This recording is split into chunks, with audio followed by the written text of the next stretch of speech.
Fala galera, beleza? Edital do concurso do Tribunal de Justiça do Espírito Santo está na praça, né? Vai ter prova discursiva, e por isso a gente montou essa aula com foco na discursiva. Nessa aula eu vou te passar várias orientações para você conseguir estruturar e responder a uma discursiva da banca Sebrasp, beleza? O objetivo dessa aula, ao final, é que justamente você consiga notas acima de 90% na prova discursiva e possa figurar entre os primeiros colocados nos concursos, nos cargos, né?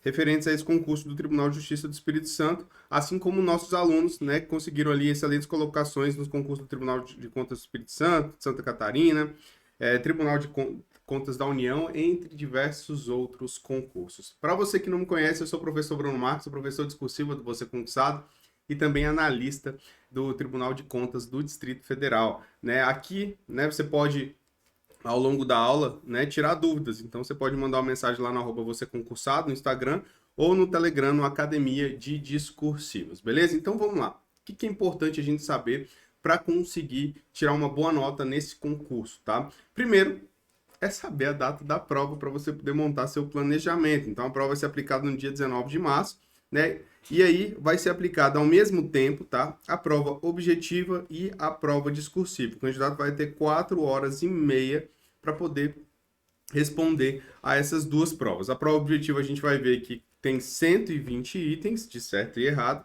e a prova discursiva vai ser uma redação de 30 linhas. Então, o primeiro desafio do candidato é conseguir fazer as duas provas dentro do tempo delimitado pela banca, né? Porque uma coisa é você saber fazer uma redação e, sei lá, gastar ali 2, 3 horas para fazer uma redação com alta qualidade. Porém, para o concurso, você tem que fazer uma redação, né, boa, né, dentro do prazo que a banca determinou, junto com a prova objetiva. Então, é um desafio, né? A gente entende que ali entre 1 hora e 20 no máximo, o candidato pode gastar com a discursiva, mas cada um é cada um, né? Tem pessoas que fazem a prova objetiva mais rápido, tem pessoas que demoram mais na prova objetiva, né? São cargos diferentes, né? Tem cargos que exigem um pouco mais de cálculo, enfim, então a prova objetiva acaba sendo mais demorada do que uma prova só de direito, por exemplo. Então, assim, o que você tem que fazer já para ir para a prova com mais tranquilidade? Fazer simulados, tá? Então você vai ter que pegar algum domingo ali, de preferência à tarde, que vai ser o mesmo período da prova, e fazer um simulado com a prova objetiva e com a prova discursiva, cronometrando o tempo. Para quê? Para que você saiba se você realmente consegue fazer as duas provas dentro do tempo, e se você não conseguir, você tentar algumas estratégias para poder ajustar e não correr o risco de chegar lá no dia da prova e não conseguir finalizar a prova objetiva, não conseguir finalizar a prova de redação, beleza? Então essa é a primeira estratégia, fazer simulados antes da prova. E como é que vai ser concedida a nota, né? A nota do final do seu concurso vai ser o somatório da prova objetiva e mais da prova discursiva. A prova objetiva vai ser de certo e errado, sendo que uma questão errada anula uma questão certa, né? Então você vai ter que ter uma boa estratégia de chute, né? Não dá para chutar a prova inteira, porque se você chutar e errar, vai anular as que você acertou. Mas também não dá para deixar muita questão em branco, porque se você deixar muita questão em branco, você ainda vai errar algumas, então sua nota vai acabar sendo muito baixa, talvez você não consiga nem ali o mínimo para poder listar entre os aprovados. Então é interessante que você tenha um equilíbrio, tá? Eu, por exemplo, eu costumava deixar no máximo 5% da minha prova em branco. 5%, esse era o meu valor. Se não chegasse em 5%, eu pegava e chutava algumas. Mas essa era a minha estratégia de prova, cada um tem a sua, a gente não vai entrar nesse aspecto aqui. Mas é importante que você tenha um. Prova objetiva. Vão ser dividida em conhecimento básico e conhecimento específico. Vão ser 50 questões valendo 50 pontos em conhecimento básico, 70 questões valendo 70 pontos em conhecimento específico. Então, ao todo, a prova objetiva vale 120 pontos. Para ser aprovado, o candidato precisa tirar um mínimo de 10 pontos, tá, na prova de conhecimento básico, 21 pontos na prova de conhecimento específico e 36 pontos na prova de conhecimento total, né? Então, somando a prova de conhecimento básico e específico. Veja que só tirar o mínimo em conhecimento básico e o mínimo em conhecimento específico, o candidato tiraria 31, ele não estaria aprovado porque ele precisa de um mínimo de 36 pontos. E essa pontuação aqui que a banca considera para o mínimo, já é a pontuação excluindo as que você errou, tá? Então é o valor, o saldo líquido, né? Vamos dizer assim, das questões. Beleza. E a prova discursiva? A prova discursiva a banca traz que precisa ser redigida em caneta preta, tá? Então nada de levar caneta azul, você vai levar caneta preta pro dia do concurso e vai levar umas 2, 3 canetas. Se uma falhar, você tem ali outra de reserva para não te prejudicar lá, porque o examinador não vai te emprestar uma caneta se você estragar a sua, tá? Texto dissertativo de atualidades de até 30 linhas. É interessante que a banca ela cita até 30 linhas, então ela não trouxe um mínimo de linhas, né? Ela não trouxe ali de 20 a 30, por exemplo. Ela disse que era até 30, tá? Valendo 10 pontos. E para ser aprovado, o candidato precisa tirar um mínimo de 5 pontos, beleza? Então, essa é a estruturação da sua nota no concurso. Veja que a prova objetiva, ela vale um pouco mais de pontos, mas em contrapartida, se você pegar seu cargo lá e olhar a quantidade de matéria, você vai ver que ela tem muito mais conteúdo do que uma prova de redação, que é sobre atualidades, né? Que é basicamente você conhecer a técnica de escrita e ajustar ali para as estratégias da banca Sebrasp. Então, acaba que é muito mais fácil você garantir uma nota alta na redação do que você garantir uma nota alta na prova de conhecimento básico, por exemplo, ou na prova de conhecimento específico. Então, é um jeito mais simples de você conseguir pontos, né? A redação, você vai gastar pouco tempo se preparando, né? E o impacto disso na nota final vai ser significativo, né? Porque o que acontece nos concursos hoje? As pessoas estão muito bem preparadas, tá? Provavelmente é o seu caso, inclusive. Você está bem preparado, você já fez várias questões ali e tal. Então, o que acontece? A nota, quando sai todas as notas do objetivo, uma muito próxima das outras, né? Então, a diferença, às vezes, sei lá, de 10 posições é um ponto. É uma questão, né? Vai 10, 20, 30 posições por conta de uma questão.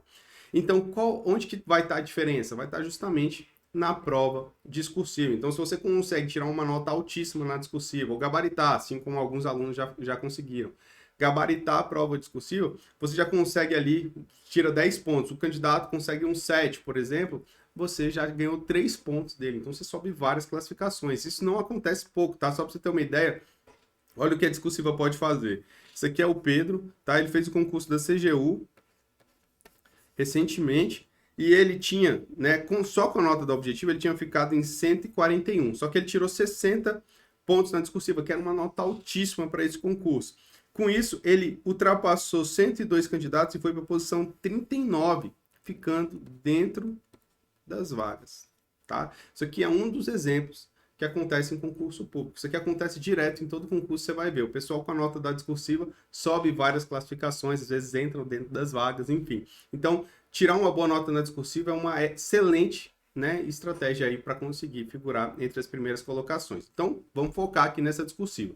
De forma bem sucinta para a gente recapitular. Prova discursiva tem que ser redigida em caneta preta, texto dissertativo de atualidades, de até 30 linhas, valendo 10 pontos, e para ser aprovado precisa tirar um mínimo de 5 pontos, 50% da nota. Beleza? Gabaritou objetiva.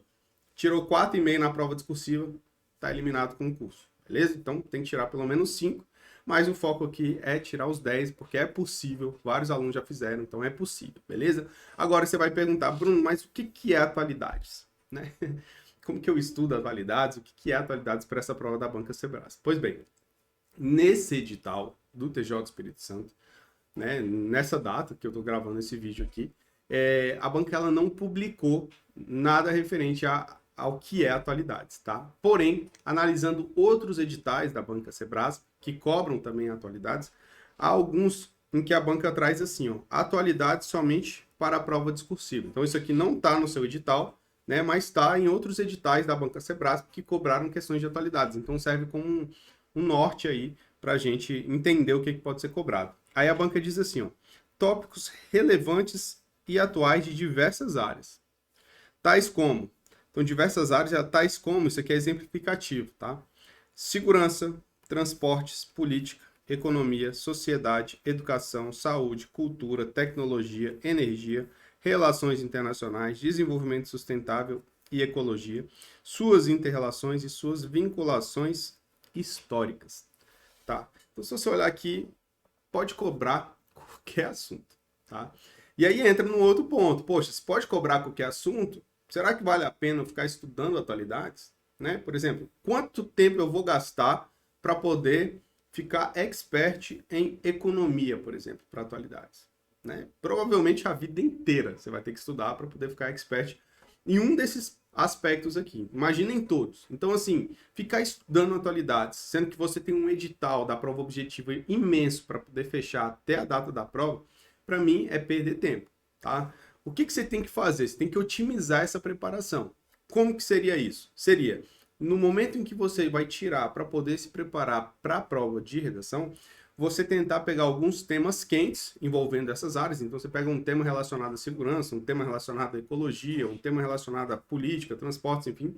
Você pega um tema e quando for fazer esse tema, você pega e se aprofunda um pouco mais naquele tema, tá? Porque aí você vai ganhando um arcabouço, né, referente àquele assunto, que pode servir para uma prova discursiva, caso caia um tema semelhante, mas principalmente você vai entender qual é a visão, a perspectiva da banca relacionada a uns temas. Você vai ver que dá para responder uma discursiva, né, de atualidades, mesmo sem você ter um conhecimento aprofundado sobre aquilo. Porque o que a banca pede, na verdade, é um conhecimento que, com o estudo da objetiva, às vezes você já consegue responder, tá? Você pode utilizar a própria Constituição Federal, inclusive, para utilizar como argumentos.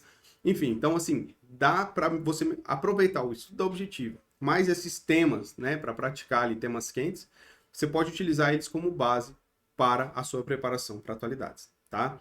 Ó, vários alunos fazem isso. Eu fiz isso também na minha preparação, tá? E conseguem excelentes notas, tá? Então, assim, não se preocupa muito, porque as pessoas vão, qual site que eu posso ficar olhando e tal?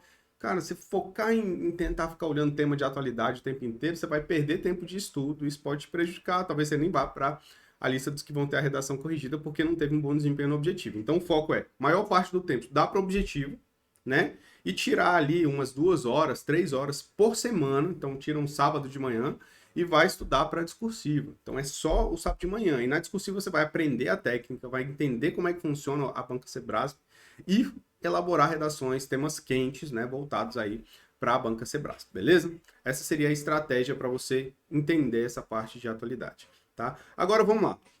Para você já poder ter onde treinar, onde pesquisar, eu trouxe aqui para você uma ferramenta que chama Biblioteca de Discursivas, tá? Biblioteca de Discursivas. É uma ferramenta do Você Concursado, beleza? Em que você consegue filtrar questões discursivas de concursos anteriores e questões discursivas inéditas, elaboradas pelos professores aqui do Você Concursado, tá? Então é um sistema de questões discursivas. Por isso que chama Biblioteca de Discursivas. Eu fui lá e peguei aqui, ó, banca, Sebrasp, filtrei, né? Joguei atualidades, a matéria. E aí peguei aqui uma questão aplicada no ano de 2020, pelo Ministério Público do Estado do Ceará, beleza? Então peguei aqui como um exemplo, por quê? Porque é uma questão de atualidade da banca Sebrasp de 30 linhas. A questão, ela estava dividida da seguinte forma. Aqui tinha um texto motivador, que era bem maior do que esse, tá? Ele é bem maior do que esse, eu só tirei aqui para caber no nosso slide. A gente tem aqui o comando da questão e a gente tem aqui os tópicos, tá? Texto motivador, comando da questão e tópicos é a estrutura padrão da banca Sebrasp. O que ela às vezes faz diferente, tá? Ela pega o tema e coloca em negrito aqui no meio, tá? Então ela pode pegar, no caso, falar o seguinte, redija um texto dissertativo abordando os seguintes aspectos acerca do seguinte tema.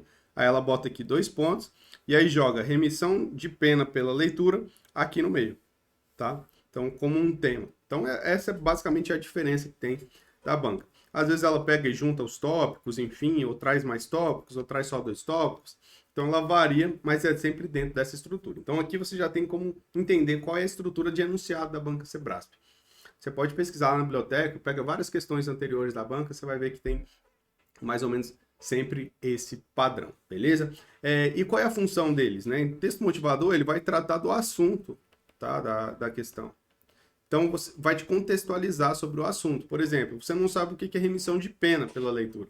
Mas quando você lê o texto motivador, a banca ela vai falando sobre aquele assunto e tem um certo ponto que você já entende, já compreende o que é aquilo. Então, você já pode discorrer sobre isso, tá? Então, ele vai trazer o assunto. O comando da questão vai pedir para você, né, considerando os textos acima, redigir um texto dissertativo, que é o que está previsto lá no seu edital, acerca, aí vai trazer o tema, remissão de pena pela leitura. Então, isso aqui é o tema, tá? Só que ela vai pedir para você responder alguns tópicos relacionados a esse tema. Então, no seu texto, você necessariamente vai ter que responder a esses tópicos aqui, ó. Tópico 1, tópico 2 e tópico 3. Veja que a banca ela já traz, inclusive, a pontuação de cada um desses tópicos no próprio enunciado. Isso aqui facilita a gente a montar o texto e eu vou explicar por que mais à frente. Mas, em regra, o coração da prova está aqui, ó.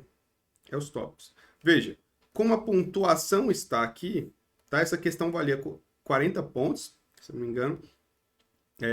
Ou era 30 pontos? Eu acho que era 30 pontos. Isso, 30 pontos.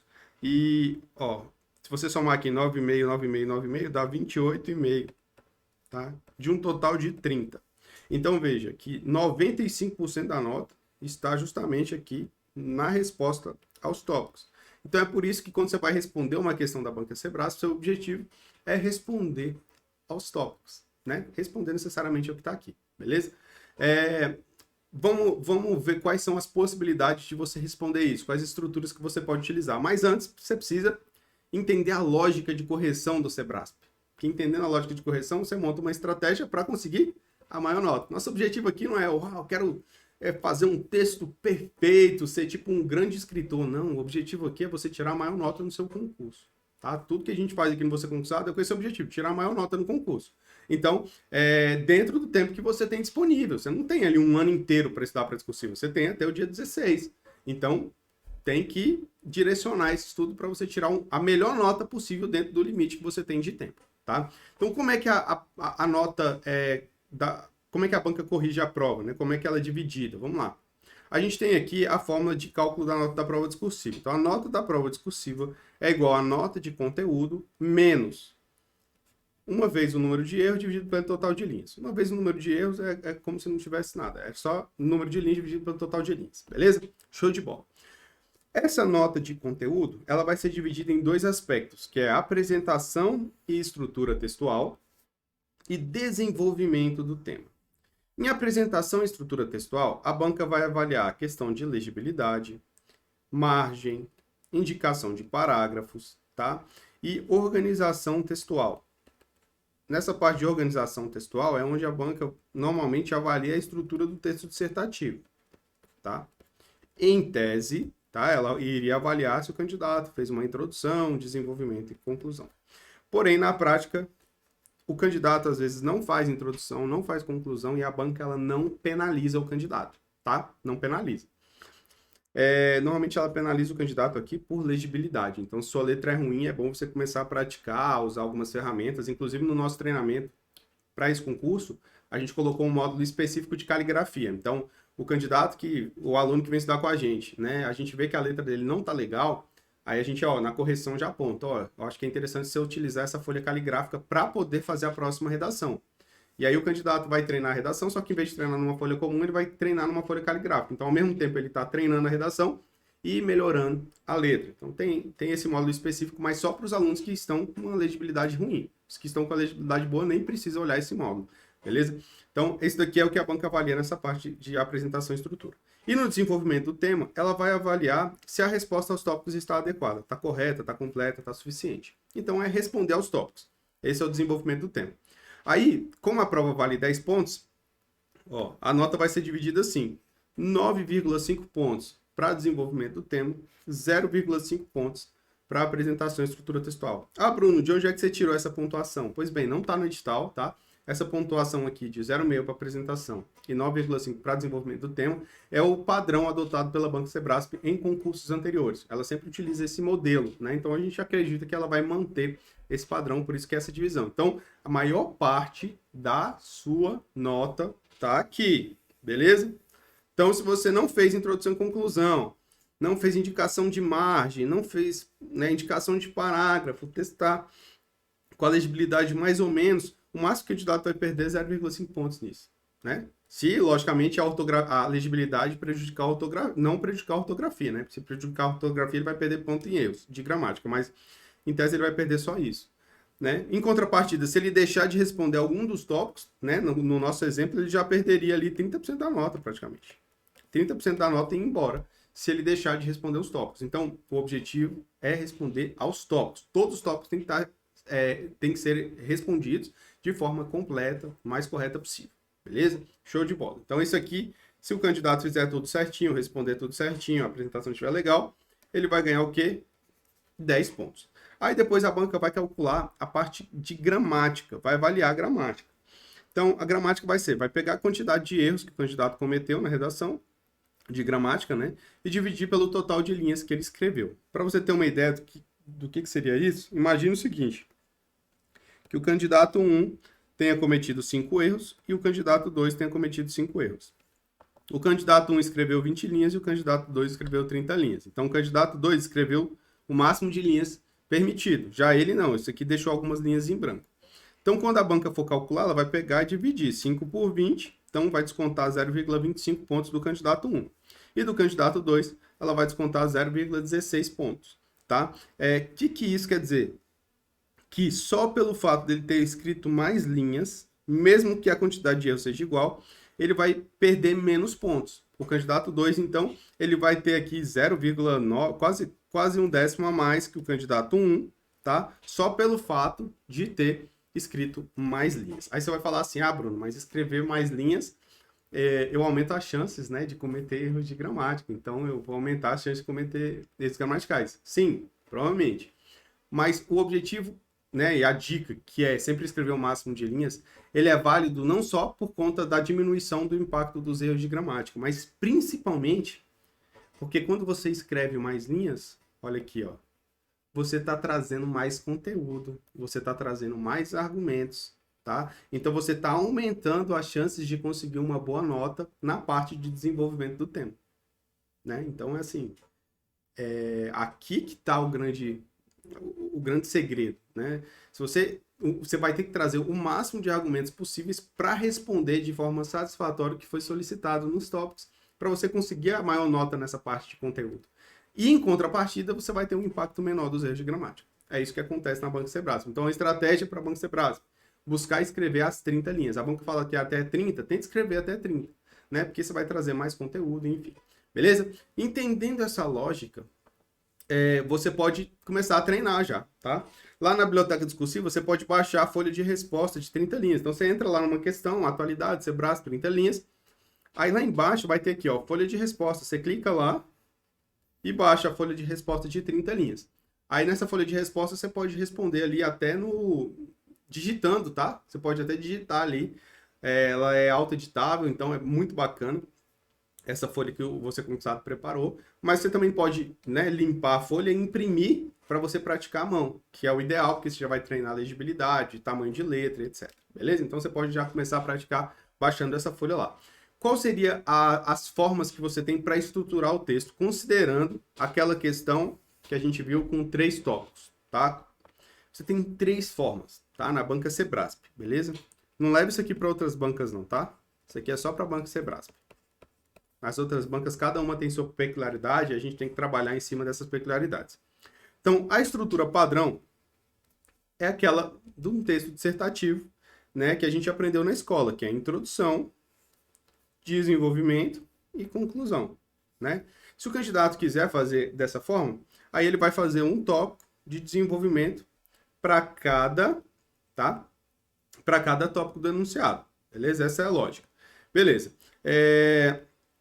Como você vai ter feito uma introdução e uma conclusão, acaba que os parágrafos de desenvolvimento vão ser um pouco menores, beleza? Normal. Agora, a introdução e a conclusão, ela vai ter no máximo 3 linhas, cada um desses parágrafos vai ter no máximo 3 linhas. Justamente para quê? Para que você ocupe ali 6 linhas da sua redação e as outras 24 linhas sejam para você responder aos tópicos. Então, você vai ter aí uma média de 8 linhas para cada tópico, beleza? Então, essa seria uma estratégia. A outra estratégia, que é a estratégia da estrutura simples, é você simplesmente não fazer introdução e não fazer conclusão. Então, você vai dividir aqui, na verdade, aqui vai ficar 10, né? Você vai ter ali 10 linhas para cada um dos tópicos, tá? Então, você não precisa fazer introdução e conclusão, vai fazer ali 10 linhas para cada um dos tópicos, só respondendo aos tópicos. Nesse caso, você vai escrever mais, então você vai acabar aumentando as chances, né, de acertar o que está no padrão de resposta e ganhar nota em desenvolvimento do tema. Mas existe uma terceira estrutura, que é a que a gente chama de estrutura estratégica. é uma forma de você ganhar a linha sem precisar abrir mão da introdução e da conclusão, tá? Então, nesse caso, você faz uma introdução aqui de até 3 linhas, responde ao tópico 1, responde ao tópico 2, e no tópico 3, tá? Nesse parágrafo aqui, você vai responder ao tópico 3, mas modelar esse parágrafo para aparecer uma conclusão. Como é que você faz isso? Você vai colocar no início um elemento conclusivo, por fim, né? Aí você vai pegar, desenvolver o tópico 3, mas você vai inserir esse elemento coesivo conclusivo no início do parágrafo. E no final você vai inserir a tese, a retomada da tese, né? A gente vai ver que a tese vai estar na introdução e você retoma ela. Aí você vai retomar essa tese no final do parágrafo, tá? Então você responde ao tópico 3 e retoma a tese no final do parágrafo. Que aí fica com a função de conclusão, né? Mas ao mesmo tempo você utiliza a maior parte das linhas para responder o que está nos tópicos. Então essa é uma estrutura estratégica que você pode tentar aplicar aí também na banca Sebrasp. Então veja, o foco sempre é o parágrafo de desenvolvimento. Agora um detalhe, tá? Um macete aí. Na questão que a gente analisou, a gente viu que todos os tópicos tinham a mesma pontuação, 9,5 pontos, certo? Então a gente dividiu as linhas de forma proporcional ao que ele valia. Então todos os tópicos tinham ali mais ou menos a mesma quantidade de linhas. Agora, se o enunciado trouxer uma pontuação diferente para os tópicos, vamos imaginar o seguinte, tá? Para ficar bem claro isso aqui, porque é uma boa dica. Ó. Tem aqui o tópico 1 e o tópico 2. Imagina que a banca só trouxe 2 tópicos. Aí, nesse tópico aqui, ela diz que vale 5 pontos. Não, vamos colocar bem diferente aqui. Vamos supor que a banca colocou aqui, vale 7,5 pontos, esse tópico. E esse tópico aqui vale 2 pontos. Tá?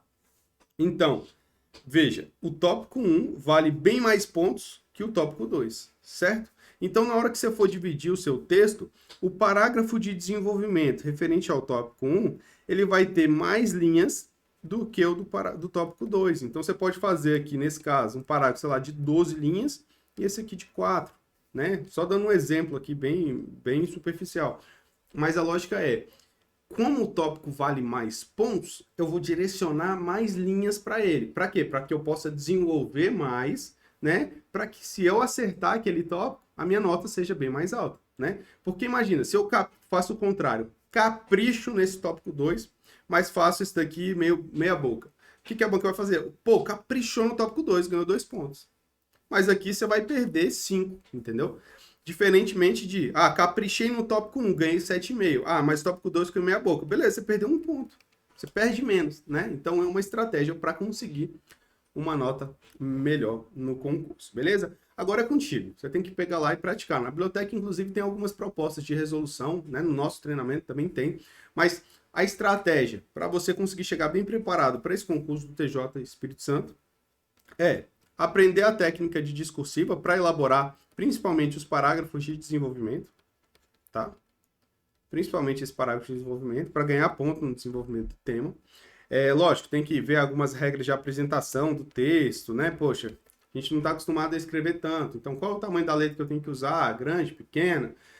Devo rasurar? Como que eu faço a rasura? Né? Como que eu cito sigla? Como que eu cito abreviação? Então, assim, tem uma série de regrinhas que se aplicam ao texto que é importante a gente conhecer como que a banca Sebrasp se posiciona sobre ela para montar um texto ali mais adequado. Mas isso aqui tudo, né, você tem que ver de forma bem rápida e sucinta. Aprendeu ali a técnica, entendeu como é que funciona, e a partir daí você vai começar a praticar. Então, você vai ter que fazer no mínimo, tá? 3 questões, 3 discursivas até o dia da prova. E como é que seriam essas discursivas? Você faz a discursiva, manda para a correção para receber um feedback, beleza? Recebeu o feedback da correção, aí você vai pegar e aplicar as melhorias na discursiva seguinte. Aí vai mandar para a correção de novo para receber um terceiro feedback e assim por diante até chegar aqui na terceira. Quanto mais vezes você fizer isso, mais feedbacks você vai receber antes da prova. Então, mais melhorias o seu texto vai ter, né? Então, a ideia é, quanto mais texto você conseguir fazer até o dia da prova, beleza. Mas naquela visão, poxa, eu tenho que tirar uma boa nota no objetivo, então eu não posso também ficar a semana inteira só estudando para a discursiva e deixar o objetivo de lado, né? O estudo tem que ser estratégico para você conseguir ser aprovado. Então, tiraria ali umas 2 horas por semana, um sábado, um domingo de manhã, sei lá, ou domingo à tarde, faria a discursiva, né? Encaminharia para correção, aí quando recebesse a correção lá na outra semana, via o que tinha que melhorar e já fazia uma nova redação, já tentando aplicar as melhorias. Então, esse seria o processo, beleza? Se você já quiser, né, um curso em que tenha essa parte da técnica já voltada para o seu concurso ali, pronta, né, para você matar ali no máximo 2 semanas, ou seja, 4, 5 horas, você mata todo o curso. E depois ter temas já selecionados para você poder praticar dentre as diversas áreas de atualidades, aí tem o curso do Você Concursado de Discursiva voltado para o Tribunal de Justiça do Espírito Santo, tá? O curso, ele possui a técnica discursiva bem sucinta para você poder não perder muito tempo com essa parte, né? Eu vou direto ao ponto, ó, faz assim, assim, assado, não fica explicando por quê, nem trazendo, o autor tal diz isso, o outro autor diz isso, não, é direto, ó, você vai fazer isso, isso e isso, utiliza esse conectivo, enfim, tem inclusive uma aula bem legal nesse curso, que é uma estratégia para você ganhar ponto mesmo sem saber o tópico. Então, a banca trouxe um tópico. Cara, não sei nada desse tópico. Como é que eu faço para poder ganhar alguns pontinhos aqui? Tem uma técnica, que é uma técnica de chute para discursiva, em que eu ensino você a conseguir ganhar alguns pontos ali, ou pelo menos tentar aumentar a chance de ganhar alguns pontos ali, beleza? Depois, o curso tem os temas para poder praticar, tá? Nesse curso aqui do TJ, acredito que vão ser mais de 20 temas para poder praticar de atualidade na Sebrasp, com resolução, né? Você tem aqui as correções individualizadas, né? Então a gente vai corrigir utilizando o espelho da banca Sebrasp e todos os temas vão possuir propostas de resolução. Então você vai conseguir ver ali como que eu, aplicando a técnica que eu ensino, montei a resolução para aquele tema que você praticou. Tá? Bem bacana isso, porque aí você pode ver, poxa, o professor colocou esse recurso de autoridade, que legal, dava para eu colocar no meu também. Olha como é que ele dividiu o tópico. E a gente faz tudo colorido para poder ficar bem didático, assim. É bem legal, bem interessante. Tá?